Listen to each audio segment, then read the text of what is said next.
He was the Empire's greatest spy hunter, yet Colonel Redl sold out the entire army to hide a gay affair from Russian blackmail. The final price for his treason? A loaded gun, a cold hotel room, and a midnight suicide. But before the fall, there was the climb. From the moment he entered the cadet school, Redl understood that he had to be twice as good to get half as far. While the young counts and barons spent their nights drinking champagne and chasing actresses, Redl was studying. He mastered languages with the ease of a sponge soaking up water, learning Polish, Ruthenian, Russian, French, and Hungarian. He made himself indispensable. He became the man who knew the regulations better than the generals who wrote them. He possessed a chameleon-like charm.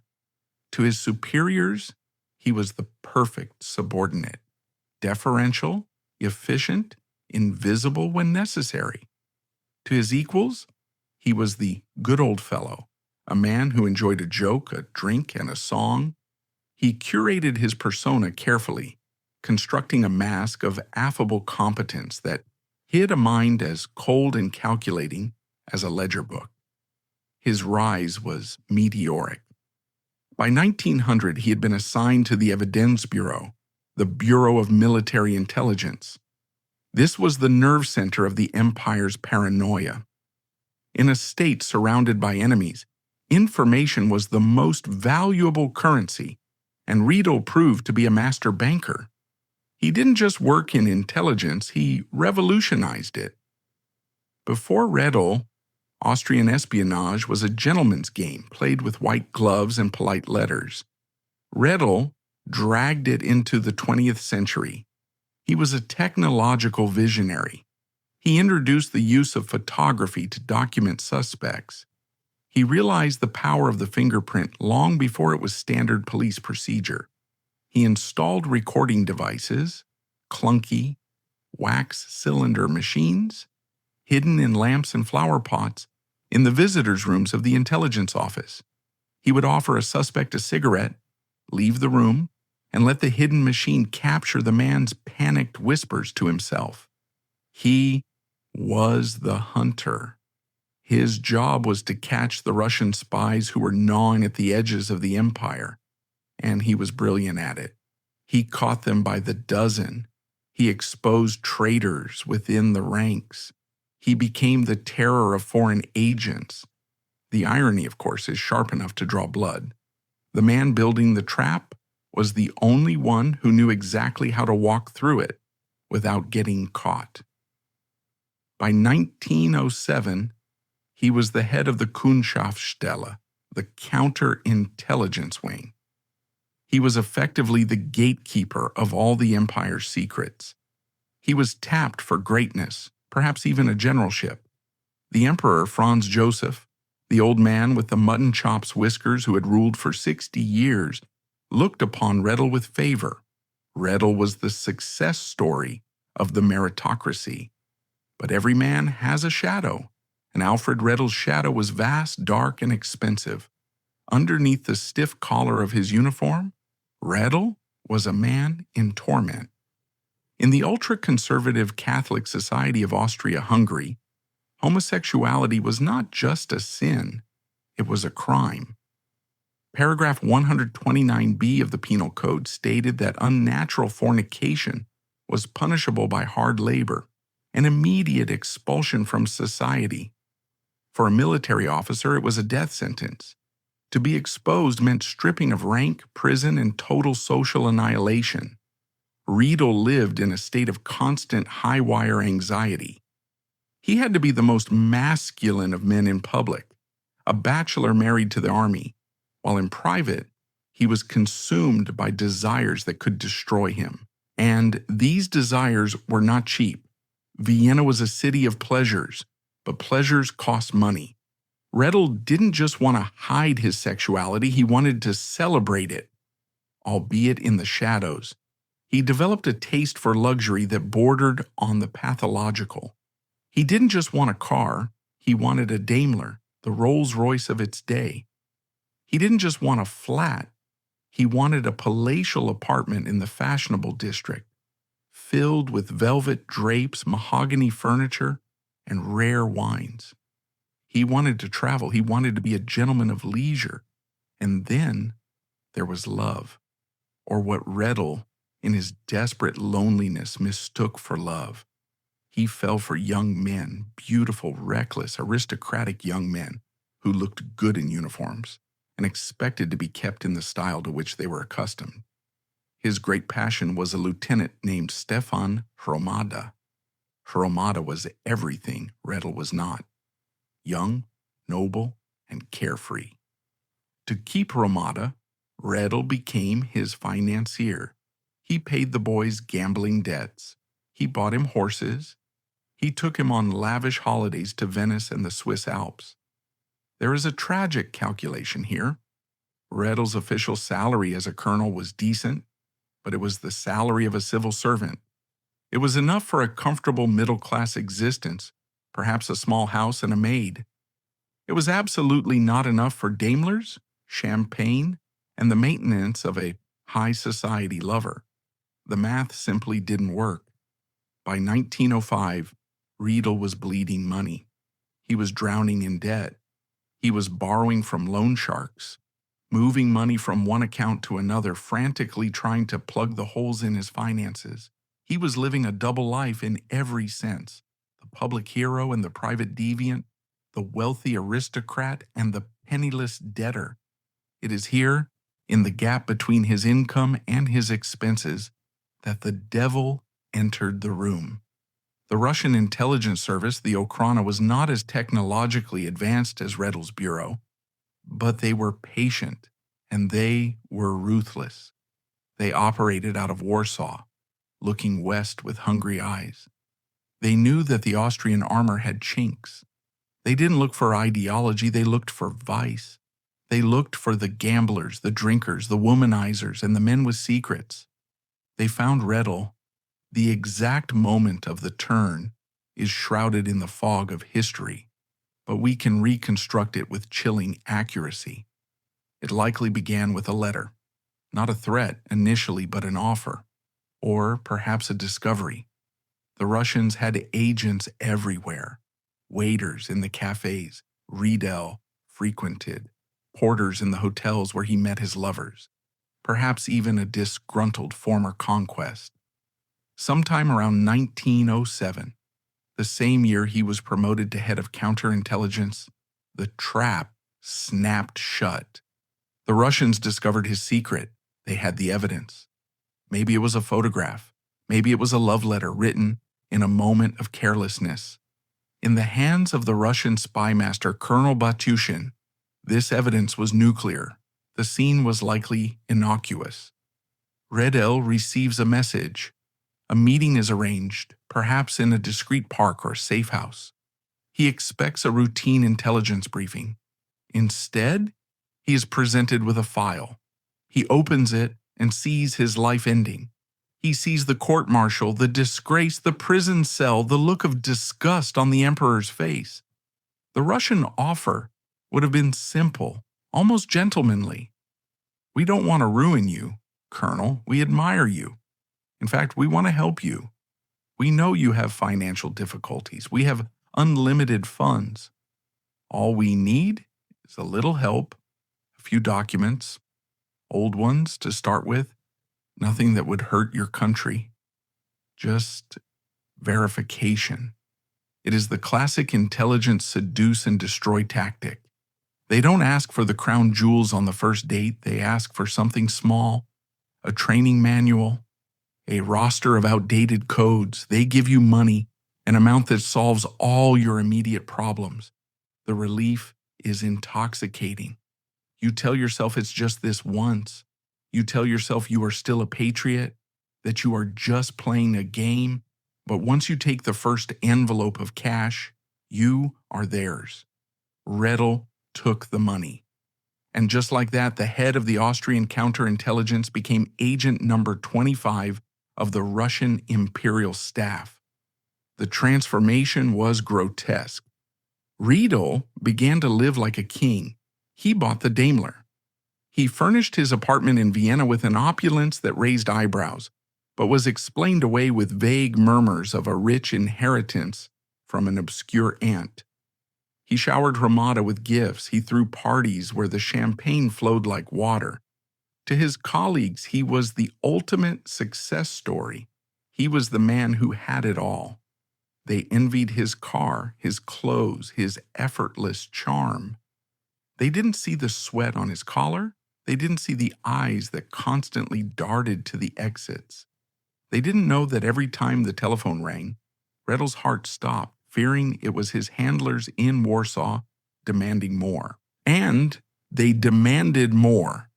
The Russians were not content with scraps. They realized they had struck gold. They had the man who controlled the flow of information for the entire Austrian military. They began to squeeze.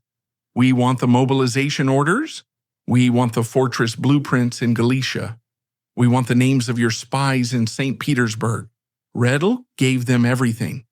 It was a hemorrhage of secrets. He would go into his office, the office designed to protect these very secrets, unlock the safe with his exclusive clearance, and photograph documents using the very cameras he had procured for the Bureau. He would meet his handlers in obscure border towns, exchanging rolls of film for stacks of banknotes. The damage was catastrophic. When Redl sent the names of Austrian agents working in Russia to Colonel Batushin, he wasn't just handing over paper, he was signing death warrants. Across Russia, Austrian spies, brave men and women risking their lives for the empire, were quietly rounded up. They were interrogated, tortured, and hanged. The network went dark. Back in Vienna, the generals were baffled. Why are we losing so many agents? They asked. There must be a mole. They turned to their best man to investigate. They turned to Alfred Redl. Find the traitor, Redl, they ordered. I will, Redl promised, his face a mask of determination. And so began the most macabre performance of his life. Redl investigated himself. He wrote furious reports denouncing the incompetence of field agents. He chased phantom leads. He framed innocent men. He sacrificed low-level clerks to satisfy the general's hunger for a culprit, throwing them to the wolves to cover his own tracks. He was the arsonist in charge of the fire brigade, running around with a bucket of gasoline, pretending it was water. For 5 years, this charade continued. 5 years of high-stakes lying. 5 years of selling the safety of 50 million people to pay for a young lieutenant's gambling debts. It seemed like it would go on forever. Redl was too smart, too powerful, too trusted to be caught. But by 1912, the pressure was becoming unbearable. The clouds of war were gathering over the Balkans.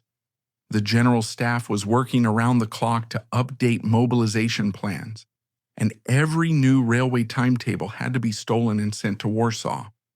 Redl was trapped in a vice, squeezed between the insatiable greed of his lover and the insatiable hunger of the Russian war machine. He began to take risks he never would have taken a few years earlier. He started using the postal service more frequently, relying on the poste restante system, general delivery, to receive cash and instructions. It was lazy. It was dangerous. It was the habit of a man who had stopped looking over his shoulder because he thought he was the only one on the road. The specific method was simple. Letters would be sent to the General Post Office in Vienna, addressed to code names like Opera Ball or Nina. Inside would be cash or instructions. Redl or a trusted intermediary would pick them up. It was a dead drop, impersonal and seemingly untraceable. But the Austrian bureaucracy, the very machine Redl served and betrayed, had a life of its own. It was slow, lumbering, and obsessed with procedure. And in 1912, it began to grind its gears in a way that Redl had not anticipated. The censorship office, a department Redl himself had helped strengthen, was tasked with monitoring mail from border regions. They were looking for anarchist plots, for smugglers, for Serbian agitators. They weren't looking for the head of counterintelligence, but they were thorough. A series of letters began to arrive at the main post office in Vienna, postmarked from Eidkunen, a town on the border of East Prussia and Russia. They were addressed to Opera Ball 13. They sat there, unclaimed for days. Under normal circumstances, this would mean nothing. But the tensions in Europe were so high that every anomaly was flagged. The censors opened one of the letters. They expected to find pornography or perhaps a cryptic love note. Instead, they found money, thousands of kronen in banknotes. No letter, no explanation, just cash. This was suspicious. Why would someone send a fortune in cash to a code name from a sensitive border town? The file was passed up the chain of command.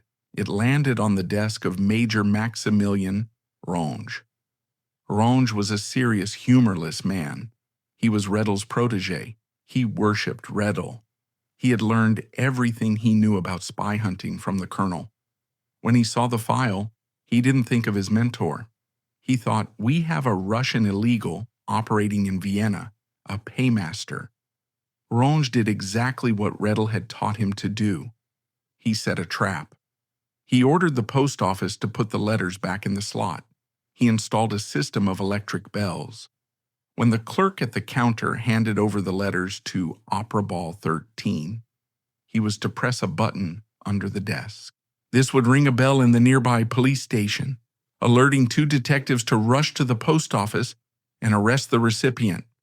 It was a classic Redl trap. Simple, effective, inescapable. For weeks, nothing happened. The letters sat gathering dust. The detectives played cards in the back room, bored, waiting for a ghost. The winter of 1912 turned into the spring of 1913. The city of Vienna thawed. The cafes filled with people enjoying the first sun, unaware that the countdown to the end of their world had begun. Redl, meanwhile, was promoted again. He was transferred to Prague to become Chief of Staff of the 8th Army Corps. It was a prestigious posting, a stepping stone to the highest ranks. But it also meant he was further away from his sources in Vienna. He had to travel back and forth, exhausted, frayed, his nerves shattered. He needed money. Hromada had bought another horse. The apartment in Prague needed furnishing. The debts were piling up again. On May 24, 1913, Redl traveled to Vienna. He was tired. He hadn't slept well in weeks. He told his driver to take him to the Hotel Klomser. He checked in, washed his face, and changed into civilian clothes. He looked in the mirror. He saw a man who was holding the sky up with trembling hands. He needed to pick up the package. He knew it was waiting. He had received the signal. He walked out of the hotel. It was a pleasant evening. He hailed a taxi. To the main post office, he said. He didn't know it, but he was riding to his own funeral. He didn't know that the bell was wired. He didn't know that the detectives were waiting. And he certainly didn't know that the man who had set the trap was his own student, using his own methods, driven by the very paranoia Redl had instilled in the service. The taxi rattled over the cobblestones. Redl watched the city pass by, the opera, the palaces, the statues of heroes. He felt a disconnect from it all. He was a creature of the dark, blinking in the light. He touched the pocket of his coat, checking for his cigarette case, his wallet, his pocket knife. He arrived at the post office. He told the taxi to wait. He walked up the steps, his boots clicking on the stone. He entered the hall. It was busy. He walked to the poste restante counter. He looked at the clerk. "Is there anything for Opera Ball 13? He asked. The clerk looked at him. He saw a distinguished gentleman, clearly a man of substance. He checked the slot. He pulled out 2 thick envelopes. "Yes, sir," the clerk said, and then his hand moved under the counter. He pressed the button. The bell that rang in the police station adjacent to the Fleischmarkt post office did not sound like the trumpet of judgment. It was a dull electric buzz, the sound of a minor bureaucratic annoyance. It was the sort of noise that usually signaled a drunk refusing to pay for stamps or a lost tourist looking for the opera. Detectives Sluga and Wagner were playing cards. They were tired. They had been sitting in that small airless room for weeks, waiting for a ghost named Opera Ball 13. They had chased down false leads, interrogated confused old ladies, and stared at the peeling paint on the walls until they had memorized every crack. When the buzzer finally sounded, they didn't leap into action like heroes in a penny dreadful. They looked at each other with a mixture of disbelief and irritation. It took them a moment, a precious, fatal moment, to realize that the game was actually afoot. In the main hall of the post office, the air was thick with the smell of wet wool and cheap tobacco. Alfred Redl stood at the counter, the very picture of imperial dignity. He wore a checkered civilian suit that was slightly too tight across the shoulders, a testament to the weight he had gained from years of rich food and suppressed anxiety. He took the two thick envelopes from the clerk with a gloved hand. His face betrayed nothing. It was the mask he had perfected over a lifetime, the bored, aristocratic indifference of a man who had everything and needed nothing. He did not look at the clerk's hands, which were trembling slightly as they pressed the button beneath the counter. He did not look at the door leading to the police station. He simply nodded, turned on his heel, and walked towards the exit. Sluga and Wagner burst into the hall just as the heavy revolving door was swinging shut behind Redl. They were 20 seconds too late. They ran out onto the street, chests heaving, eyes scanning the crowd. The street was a chaotic river of horse-drawn carriages, early automobiles, and pedestrians. It was the rush hour of the late afternoon. In the distance, they saw the taillights of a taxi disappearing around the corner of the Lorenzerberg. They had missed him. The detective stood on the pavement, cursing. The fish had taken the bait and snapped the line. It seemed for a moment that the greatest spy in history had slipped through the net once again, saved by the sluggish reflexes of two low-level policemen. But fate, which had favored Redl for so long, had finally decided to balance the book, and it would do so with a series of coincidences so trivial they border on the absurd. As Redl sat in the back of the taxi, speeding away from the post office, he made a mistake. It was a rookie mistake, the kind he would have flayed a junior officer for making. He opened the envelopes. Inside were banknotes, thousands of kronen. But he didn't just pocket the money. He took out a small pocket knife to slice open the seals. In his haste, or perhaps in the tremor of his hands, he removed the knife from its gray suede sheath and placed the sheath on the seat beside him. He cut the envelopes. He took the money. He put the knife back in his pocket, but he left the sheath. When the taxi arrived at the Kaiserstrasse, Redl got out. He paid the driver and walked away, vanishing into the crowd. He thought he was safe. He thought he was just another anonymous face in the city. Back at the post office, Detectives Sluga and Wagner were not giving up. They were desperate. They knew their careers were on the line if they went back to Major Ronge empty-handed. They stood on the corner watching every taxi that passed, hoping against hope that the driver who had taken Opera Ball would return to the taxi stand. 20 minutes later, a taxi pulled up. The driver, a man named Hotch, looked tired. He had just dropped off a fare and was hoping for one last job before dinner. Sluga approached the car. "Did you just pick up a gentleman from this post office?" Hotch nodded. Yes, took him to the Café Kaiserhof, or near it anyway. Did he leave anything? Wagner asked, leaning into the window. Hotch shrugged. I haven't looked. Wagner opened the rear door. The interior was dark. He struck a match. The flame flared, illuminating the worn leather of the seats. And there, tucked into the crevice between the cushions, was a small gray object. Wagner picked it up. It was a pocket knife sheath. Gray suede, nothing special. You could buy one in any tobacconist in Vienna for a few hellers. But to the detectives, it was the Holy Grail. Take us to where you dropped him, Sluga ordered. The taxi raced through the streets. But when they arrived at the Kaiserhof, Redl was gone. The trail was cold. The detective stood on the corner, holding the gray sheath, feeling the weight of failure settling on their shoulders again. But Redl was not a man who could simply disappear. He was a creature of habit, and he was a man who, in his arrogance, believed he could outsmart anyone. While the detectives were searching for him, Redl was actually nearby, observing them. He had seen the taxi return. He had seen the men talking to the driver. A cold spike of fear had driven into his stomach.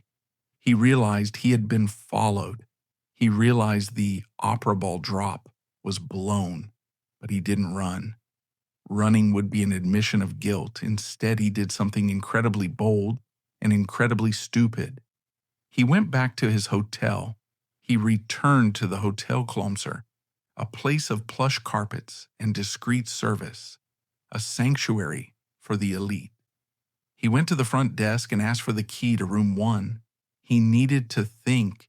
He needed to compose himself. He needed to figure out how much they knew. Meanwhile, Sluga and Wagner were working the only lead they had. They went to the taxi stand closest to the Kaiserhof and began asking questions. Had anyone seen a well-dressed gentleman in a checkered suit? A driver nodded. Yes, I took him to the Hotel Klomser about 10 minutes ago. The detectives looked at each other. The Hotel Klomser. That was a high-class establishment. This wasn't some petty criminal. This was a gentleman. They hurried to the hotel. They entered the lobby trying to look less like policemen and more like guests. They approached the concierge, a man with a mustache waxed to needle points. We are looking for a guest, Sluga said quietly, showing his badge. He arrived recently, checkered suit, heavy set. The concierge consulted his ledger. That would be Colonel Redl, he said, his voice dropping to a whisper. Room number 1. The detectives froze. Colonel Redl? The name hit them like a physical blow. Everyone in the police force knew the name. Alfred Redl was a legend. He was the man who signed the paychecks of the Secret Service. He was the man who sat on the tribunals. To accuse him was madness. It was suicide. Are you sure? Wagner asked, his voice trembling. Positive, the concierge said. He is a regular guest. The detectives retreated to a corner of the lobby. They were terrified. If they were wrong, if this was all a coincidence, a misunderstanding, they would be destroyed. They needed proof, absolute, undeniable proof. Sluga looked at the gray sheath in his hand. We have to ask him, he said. Are you crazy? Wagner hissed. He'll have us court-martialed for insolence. We have no choice, Sluga said. If we walk away now and he turns out to be the spy, Ronge will have us shot. They waited. The lobby clock ticked loudly. Guests came and went. Women in evening gowns, officers in dress uniforms. The world of Vienna was preparing for another night of waltzes and wine, oblivious to the drama unfolding in the corner. Then the elevator doors opened. Alfred Redl stepped out. He had changed. He was wearing his full dress uniform now. The gray tunic, the high collar, the medals gleaming on his chest.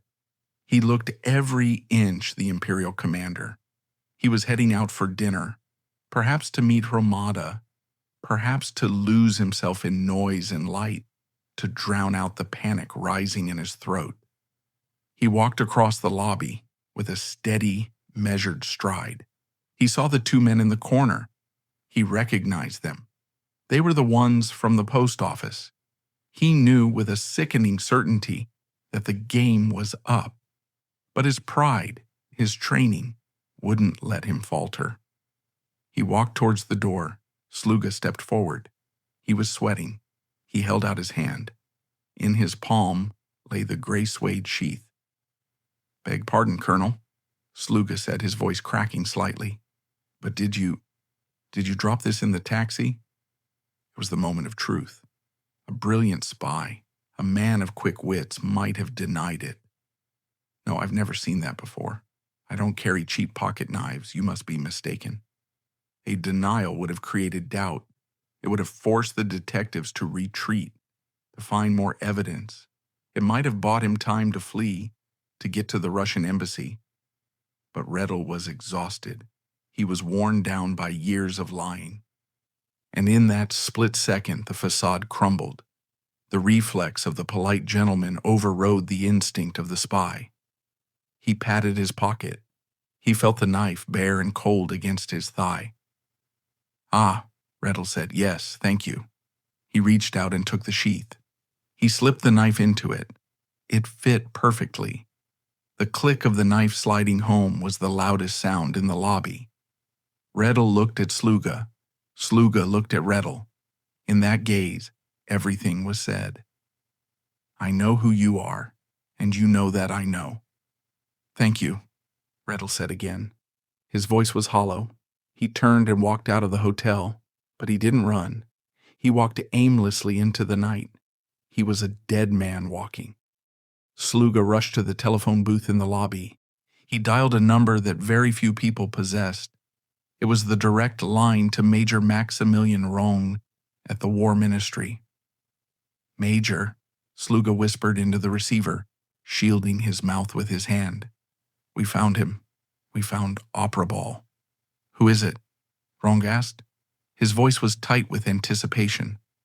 "Is it a Russian? A Serb?" "No, sir," Sluga said. It's Colonel Redl." There was silence on the line, a long, terrible silence. "Repeat that," Rong said. His voice was ice. "It's Colonel Alfred Redl, sir. We have positive identification. He admitted to owning the sheath found in the taxi used by the suspect. He is staying at the Hotel Klomser." "Stay there," Rong ordered. "Don't let him leave. But do not arrest him. Do you understand? Do not touch him." The line went dead.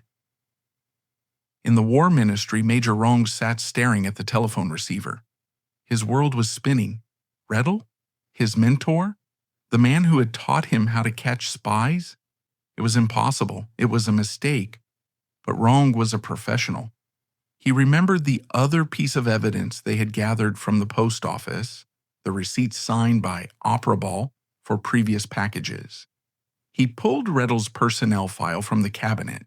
He laid a sample of Redl's handwriting next to the signature on the receipt. The loops of the O, the sharp, aggressive cross of the T, the distinctive slant to the right, they were identical. Rong felt a wave of nausea. This wasn't just treason. It was a violation of the natural order. It was as if God himself had turned out to be the devil. He had to report this. But to whom? This was too big for the police. This was a matter for the highest levels of the empire. He called Colonel August von Ostromiec, the head of the Intelligence Bureau. "Colonel," Rong said, "you need to come to the office immediately. The traitor is Redl." Within an hour, a crisis committee had formed. The chief of the General Staff, Field Marshal Konrad von Hutzendorf, was woken from his sleep. Konrad was a hawk, a man who dreamed of war, but this news shook him to his core. Redl was his friend. They had dined together. They had planned strategy together. "It cannot be," Konrad whispered, looking at the evidence spread out on the mahogany table. "The man is a patriot." The evidence is irrefutable, Field Marshal, Rong said quietly. Conrad stood up and walked to the window. He looked out at the sleeping city of Vienna. He knew what this meant. If this got out, if the public learned that the head of counterintelligence was a Russian spy, the government would fall. The army would be the laughing stock of Europe. The morale of the troops would shatter. We cannot arrest him, Conrad said, turning back to the room. His face was hard. We cannot have a trial. Think of the scandal. Think of the emperor. Then what do we do? Asked Ostromiec. Conrad looked at them. His eyes were cold, ancient, and unforgiving. We must give him the opportunity to end it himself, Conrad said. It is the only way to save the honor of the uniform. He turned to Ronge. Select 4 officers, men of discretion. Go to the Hotel Klomser. Confront him. Get a confession. Ask him the extent of his betrayal, and then, he paused, then leave him a loaded revolver. It was a death sentence delivered in a whisper. It was the brutal, archaic code of the aristocracy, asserting itself one last time. Justice would not be done in a courtroom. It would be done in a hotel room, in silence and blood. While his fate was being decided in the ministry, Alfred Redl was wandering the streets of Vienna like a ghost. He went to a cafe, but the coffee tasted like ash. He walked past the opera house, hearing the faint strains of music, knowing he would never sit in his box again. He thought about running. He could take a train to Switzerland. He could go to the Russian embassy, but he knew it was futile. The city was already closing in around him. He could feel the eyes of the detectives on his back. He could feel the weight of his own history dragging him down. He thought of Stefan Hromada. He thought of the beautiful boy waiting for him in the country estate, waiting for the money, waiting for the gifts. He realized with a heartbreaking clarity that Stefan would not mourn him. Stefan would only mourn the end of the checks. Redl was alone. He had always been alone. The mask had eaten the face. He returned to the Hotel Klomser around midnight. He walked past the concierge, who averted his eyes. He took the elevator to the first floor. He walked down the corridor to room 1. He opened the door. The room was dark, save for the light of the street lamps filtering through the curtains. He sat down at the writing desk. He took out a piece of hotel stationery. He uncapped his fountain pen. Levantine paper, he thought absently. Good quality. He began to write. Levity and passion have destroyed my life. I pray my relatives will forgive me for what I have done. He stopped. What could he say? How could he explain that he had sold an empire? For the touch of a hand, for the rustle of silk, for the illusion of being someone else? There was a knock at the door. It was not a servant. It was a heavy, authoritative knock. The knock of history. Redl did not get up. He knew who it was. He looked at the door handle as it began to turn. The brass caught the light, gleaming like gold. The door opened. 4 men in uniform stood there. They filled the doorway, blocking out the light from the corridor. They brought with them the smell of the night air and the cold judgment of the state. Leading them was Major Rong. The student had come to bury the master. Redl put down his pen. He straightened his tunic. He looked at Rong and managed a weak, tragic smile. I know why you are here, Redl said. Rong stepped into the room. He did not smile back. Then let us make this quick, Rong said.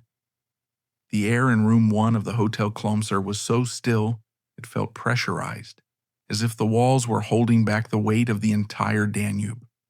4 men stood in the center of the room, their shadows elongated by the single electric lamp on the writing desk. They were the Midnight Commission, a tribunal of ghosts sent to collect a soul. Major Maximilian Rong, the man who had once looked at Alfred Redl with the eyes of a disciple, now looked at him with the flat, dead gaze of an executioner. Beside him stood Colonel Hofer, the Deputy Chief of the General Staff, Military Auditor Vorbeck, and Captain Urbanski. They were the physical embodiment of the Imperial Army's conscience, rigid, unsmiling, and terrifyingly polite. Redl stood by the desk. He had not moved since they entered. His face was a mask of gray putty, the sweat now running freely down his collar, staining the stiff fabric of his tunic. He looked at Ronge, then at Hofer. He saw no mercy, only a grim, administrative necessity. "I know why you are here," Redl said again, his voice barely a whisper. It was the voice of a man who had been screaming inside his own head for years and had finally lost the strength to keep the volume down. "Then you know the gravity of the situation," Colonel Hofer said. His voice was not loud, but it cut through the room like a scalpel. "We must ask you, are you alone in this?" Redl nodded slowly. "I had no accomplices in the service," he said. "It was entirely my own doing." "And the extent?" Ronge asked, stepping forward. "What have you given them?" Redl let out a long, shuddering breath. He gestured vaguely toward the window, towards the dark north where the Russian border lay. "Everything," he said. "Plan 3, the mobilization orders, the fortress plans, the names of our agents in St. Petersburg." The officers exchanged glances. The confirmation was worse than the suspicion. Everything meant the Empire was naked. It meant that if war came tomorrow, the Russian General Staff would know the location of every Austrian battalion before the soldiers even boarded the trains. "Where is the evidence?" Hofer demanded. "In my house in Prague," Redl said. "In the safe, the codes, everything is there." There was a silence then, a heavy, suffocating pause. The interrogation was over. There was no need for a court-martial. A trial would mean public testimony. It would mean the newspapers getting hold of the story. It would mean the world knowing that the Austro-Hungarian army was compromised at the highest level. The monarchy, already fragile, could not survive such a scandal. Ronge looked at Redl. He saw the tremor in the older man's hands. He saw the terror in his eyes, but he also saw a flicker of the old pride, the vanity that had driven Redl to this abyss. "Have you a firearm, Colonel?" Ronge asked softly. Redl shook his head. "No," he said. "I left my service revolver in Prague." Ronge nodded to the others. He reached into his own holster and withdrew a Browning semi-automatic pistol. It was a modern weapon, efficient and impersonal. He placed it on the marble top of the bedside table. "Here," Ronge said. Redl looked at the gun. It seemed to pulse under the light. "You understand what is required," Hofer said, "for the honor of the uniform." Redl straightened his back. He tried to summon the ghost of the officer he had once been. "I understand," he said. "I ask only that my family be spared the details." "We will do what we can," Ronge said. He did not promise. He could not promise. The 4 officers turned. They did not salute. Saluting was for honorable men. They simply walked to the door. "Goodbye, Alfred," Ronge said quietly, almost to himself. The door clicked shut. The lock turned. Alfred Redl was alone. The silence that followed was louder than any artillery barrage. Redl stared at the door for a long time, half expecting it to open again, for someone to say it was all a test, a cruel exercise in loyalty. But the door remained shut. He turned to the table. The Browning lay there, black and heavy.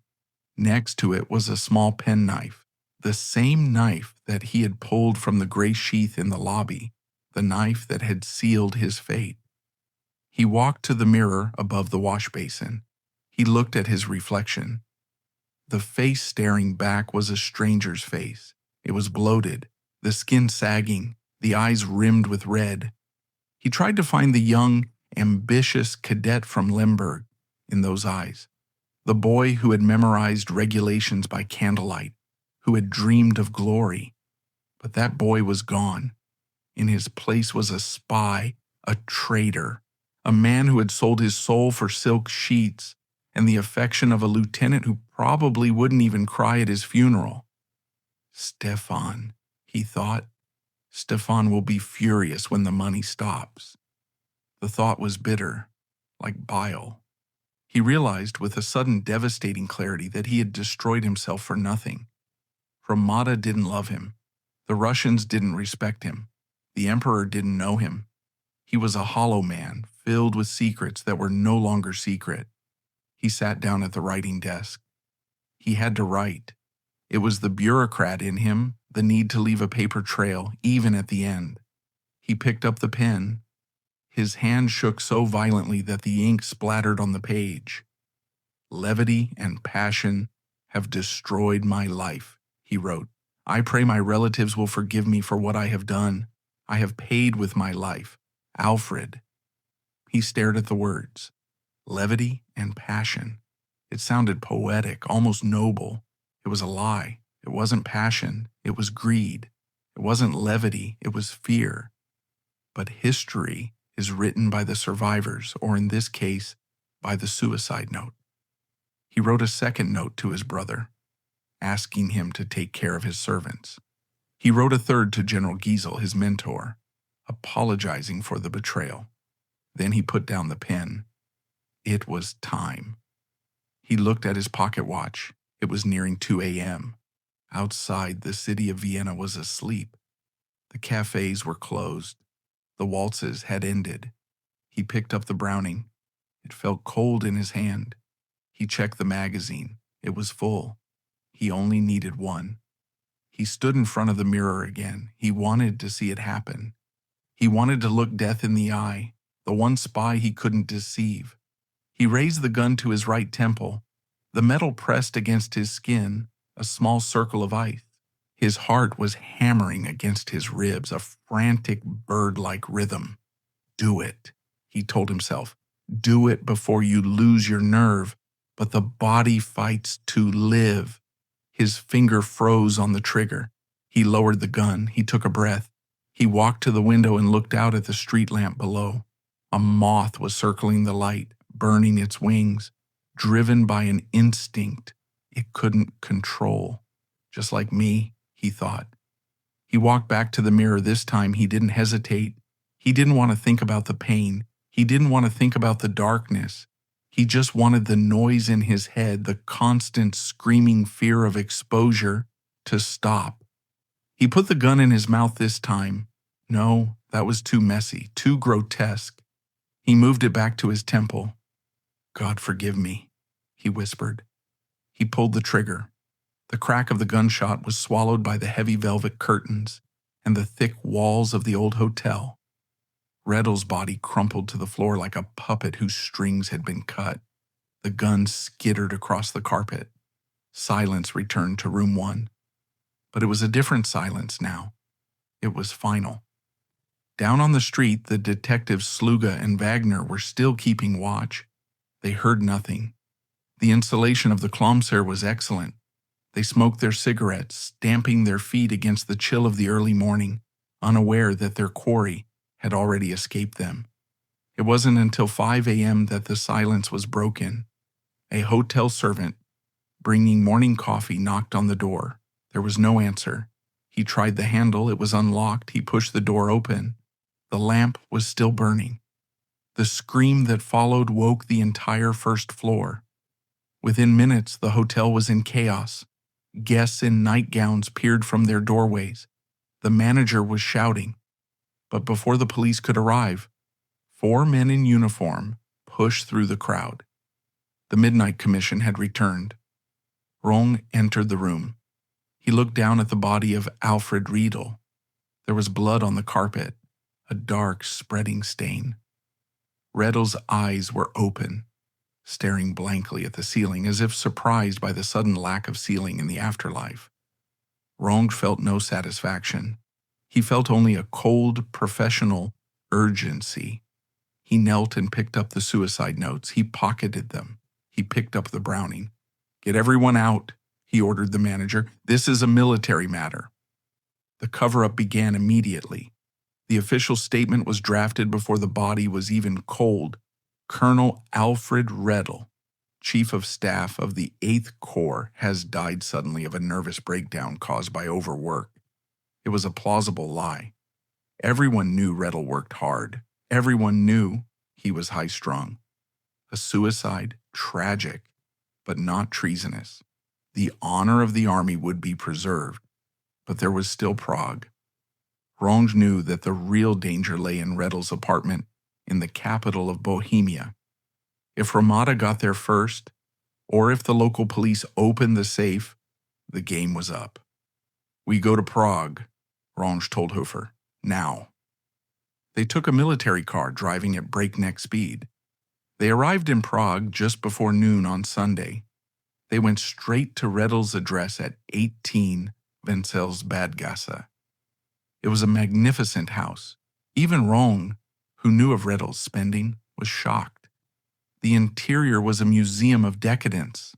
There were Persian carpets, antique statues, oil paintings, and cases of the finest French champagne. But they weren't there for the art. They were there for the secrets. They found the safe.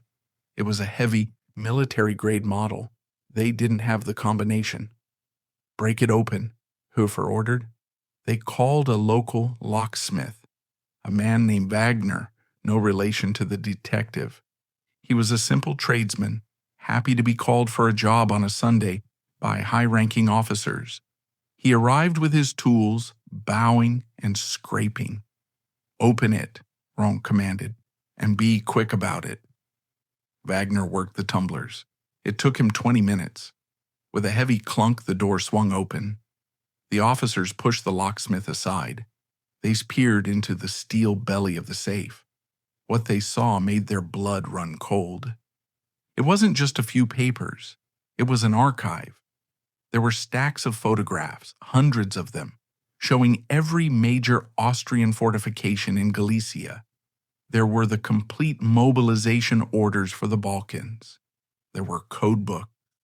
There were lists of agents, and there was money, piles of cash. Russian rubles, French francs, Austrian kronen. It was a fortune. But there was something else.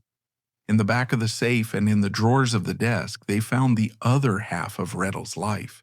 They found photographs, explicit photographs, pictures of Redl with young men, pictures of Hromada, love letters tied with ribbons, perfumed stationery, and perhaps most shocking to the conservative minds of the officers, a collection of women's clothing, wigs, and makeup. Ronge stared at the items. He felt a wave of nausea. This was the man he had idolized, this pervert, this traitor. "Burn it," Hofer said, his voice trembling with rage. "Burn the personal items. We cannot let the Emperor see this." But they couldn't burn the military documents. They had to be analyzed. They had to know exactly how much damage had been done. They began to pack the evidence into suitcases. It took hours. They filled the car. As they worked, the locksmith, Wagner, stood in the corner. He had been forgotten. The officers were too panicked, too focused on the disaster before them to notice the civilian in the room. Wagner had eyes. He saw the maps. He saw the Russian money. He saw the strange photos. He wasn't a spy, but he wasn't an idiot. He knew what Russian money meant in the safe of an Austrian colonel. He packed up his tools. "Will that be all, Excellencies?" he asked. "Go," Ronge snapped, tossing him a few coins. "And keep your mouth shut." Wagner nodded. "Of course, sir." He left the house. He walked out onto the sunny streets of Prague. He was shaking. He had just seen the end of the world, or at least the end of the Austrian illusion. He went home, but he couldn't sit still. The secret was too big. It was burning a hole in his chest. He needed to tell someone. That afternoon, Wagner went to play soccer. He was the captain of a local amateur team, FC Sturm Prague. As he laced up his boots in the changing room, his teammates noticed he was distracted. "What's wrong, Wagner?" one of them asked. "You look like you've seen a ghost." Wagner looked around. The room was full of young men, laughing, smoking, talking about girls. He leaned in close. "You won't believe where I was today," he whispered. "I was at Colonel Redl's house, the big shot from Vienna." "So?" "So," Wagner lowered his voice further. "The military police were there. They opened his safe. It was full of Russian money and plans, maps of our forts." The locker room went quiet. "Russian money?" someone asked. "Stacks of it," Wagner said. "And other things, photos of men." The rumor mill, that most efficient of all communication networks, had been activated. One of the players on the team was a sub-editor for the Prager Tagblatt, a local newspaper. He didn't play much soccer that day. He was thinking about headlines. By Monday morning, the story was no longer a whisper. It was a roar. The Prager Tagblatt ran a short piece. High-ranking officer suicide, rumors of espionage. The censors in Vienna tried to kill it. They telephoned the newspaper offices, threatening to shut them down. They issued denials. They claimed Redl had died of a heart attack. But it was too late. The story had legs. It jumped from Prague to Vienna, from Vienna to Berlin, from Berlin to London. The cover-up had failed before it even began. The locksmith had picked the lock of the empire's secrecy, and now the door was wide open. Back in the War Ministry, General Konrad von Hötzendorf sat with his head in his hands. The reports from the analysis of Redl's safe were coming in. It was worse than they had imagined. "Plan 3 is compromised," Ronk reported, his face pale. "The Russians know the deployment schedules." "Can we change them?" Konrad asked. "It would take 2 years to rewrite the mobilization tables, sir," Ronk said. "We have millions of men, thousands of trains. We cannot just change it." Konrad looked at the map on the wall. The bright-colored lines of his grand strategy now looked like the bars of a cage. "So," Konrad said heavily, if we go to war, Ronch finished, "we go to war with an open hand. The enemy knows our cards." The suicide of Alfred Redl was supposed to be the end of the affair. It was supposed to close the book. Instead, it was merely the prologue to a tragedy that would consume the continent. The gun that killed Redl had fired only one bullet, but the echoes of that shot were about to trigger the guns of August. The rumor started in the locker room of FC Sturm Prague, but it didn't stay there. By late Sunday evening, it reached the desk of Egon Erwin Kisch, the raging reporter of the Prager Tagblatt. On Monday morning, Kisch hit the streets with a headline that stopped Vienna's heart: "The suicide of Colonel Redl, a denial." By reporting the denial, he effectively confirmed the spy scandal to the world. The reaction in Vienna was catastrophic. General Konrad tried to contain the blast, ordering the confiscation of newspapers, but the story had already crossed the border. In Berlin, the German general staff read the reports with horror. In St. Petersburg, the Russians laughed quietly into their vodka. The public wasn't buying it. The sheer speed of the burial. Redl was dumped into a grave in the central cemetery with almost indecent haste, and the lack of military honors told a different story. And then there was the auction. In a final act of bureaucratic stupidity, the military administration, eager to recoup Redl's debts, auctioned off his personal effects. They sold his horses, they sold his wine, they sold his Daimler, and, incredibly, they sold his camera equipment. A buyer found rolls of undeveloped film inside one of the cameras. When developed, they didn't show landscapes, they showed confidential military documents. The truth was out. The guardian of the empire was a Russian mole. The shockwave reached the very top. Emperor Franz Joseph, 83 years old and weary of tragedy, was reportedly devastated. "Who can one trust?" he muttered to his aide-de-camp, "if not Redl?" The betrayal broke something fundamental in the psyche of the officer corps.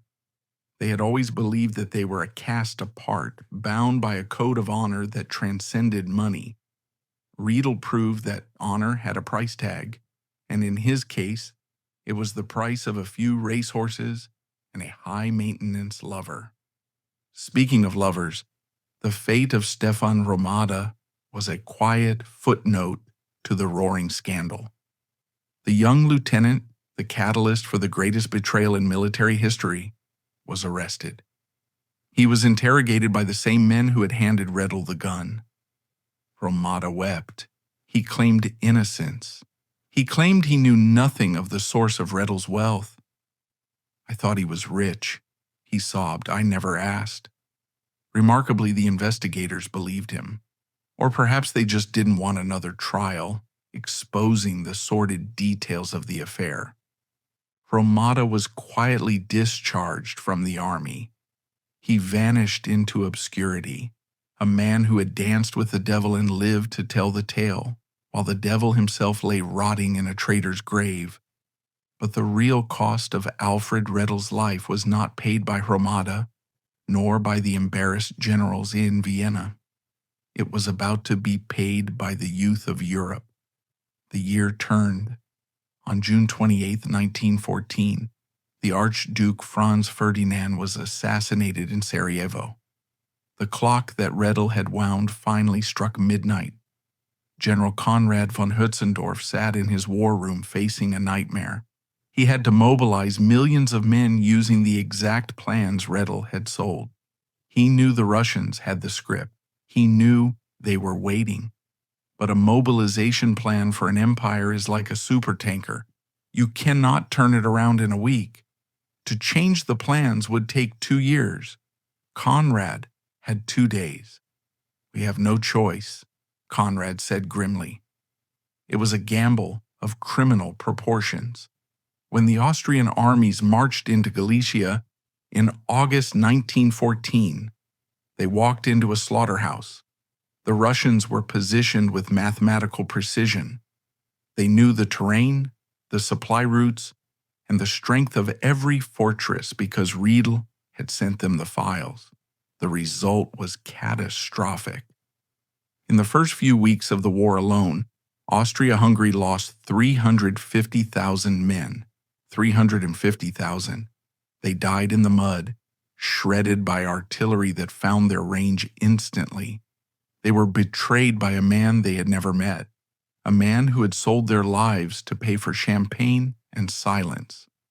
By winter, the Austro-Hungarian army effectively ceased to exist as an independent fighting force. It became a zombie army, propped up by Germany, dragged along like a corpse shackled to a living man.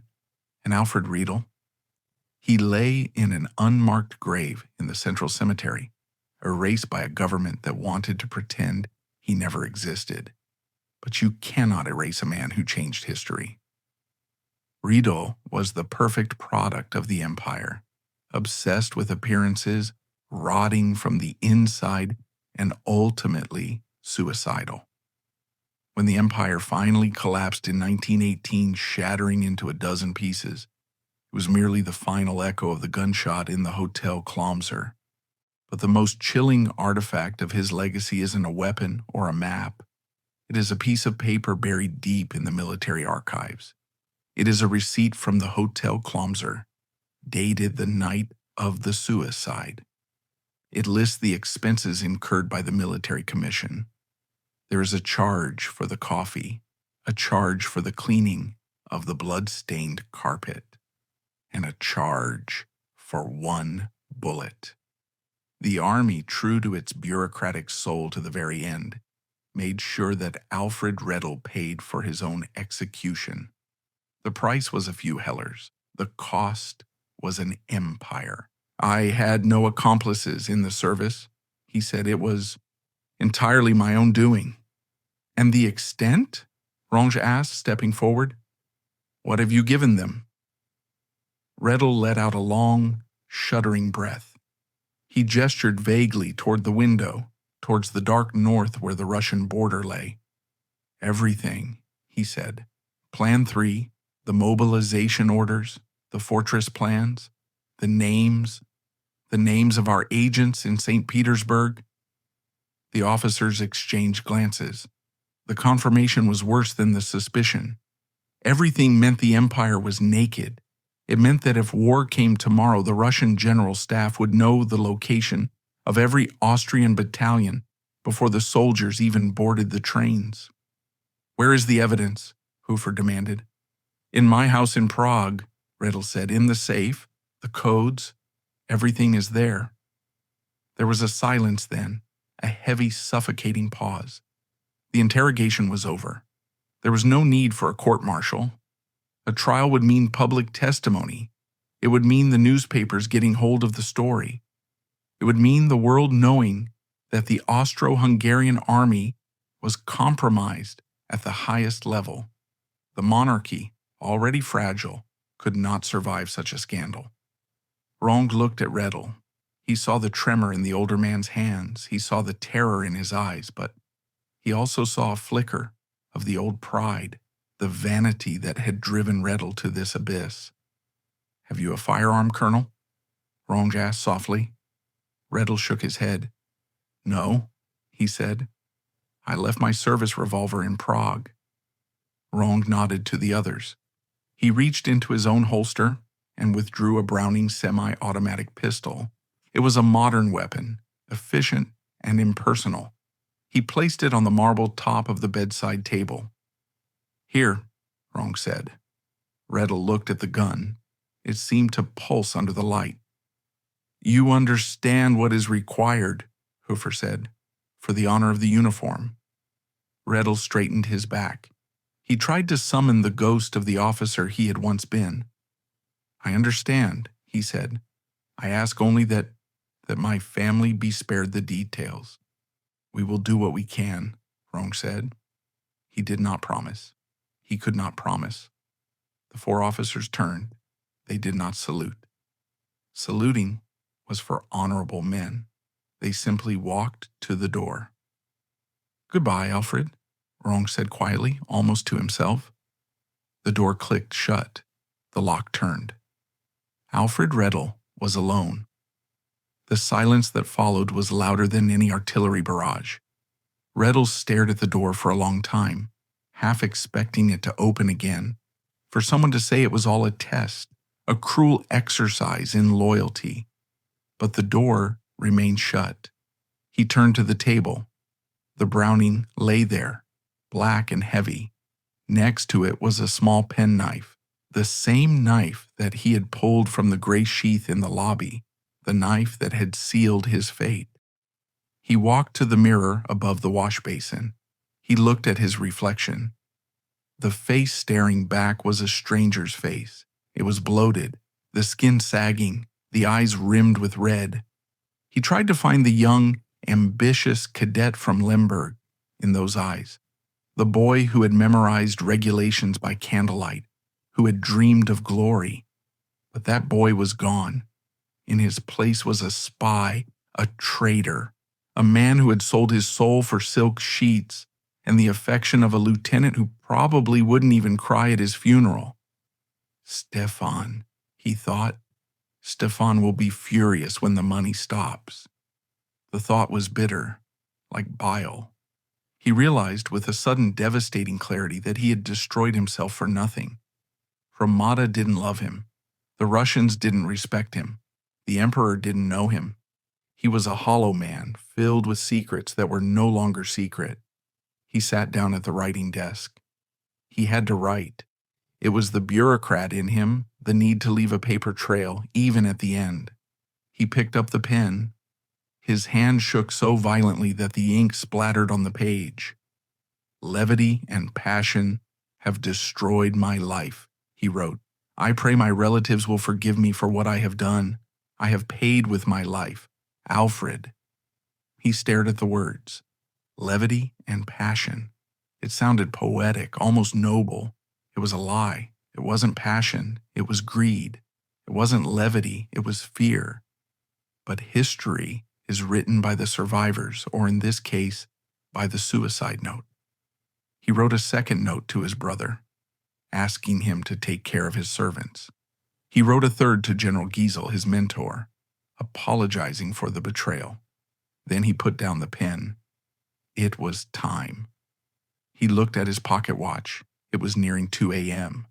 Outside, the city of Vienna was asleep. The cafes were closed. The waltzes had ended. He picked up the Browning. It felt cold in his hand. He checked the magazine. It was full. He only needed one. He stood in front of the mirror again. He wanted to see it happen. He wanted to look death in the eye, the one spy he couldn't deceive. He raised the gun to his right temple. The metal pressed against his skin, a small circle of ice.